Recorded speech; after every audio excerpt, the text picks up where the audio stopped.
Ғалия Молдағұлова атындағы 38-ші мектеп лицейінің 1-ге сыныбы оқушысы Саталибаева Жақсыбекқызы.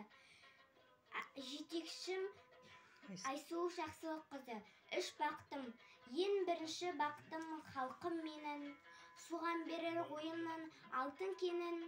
Ол бар болса мен бармын, қор болмаймын, қымбатыра алтыннан нарқым менің.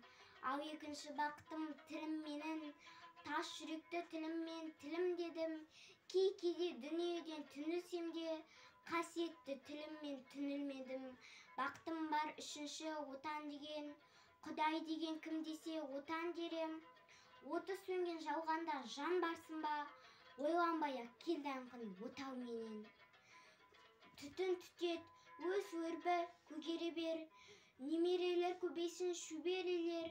Жадында ұста, жақсы күтпей кейсін, от емес, оқ сұрасан менен егер. Үш бірдей бақтым бар алақана, мені мұндай бақытты жаратар ма? 3 күн нұрын төгеді аспанымнан, Атырау, Алтай,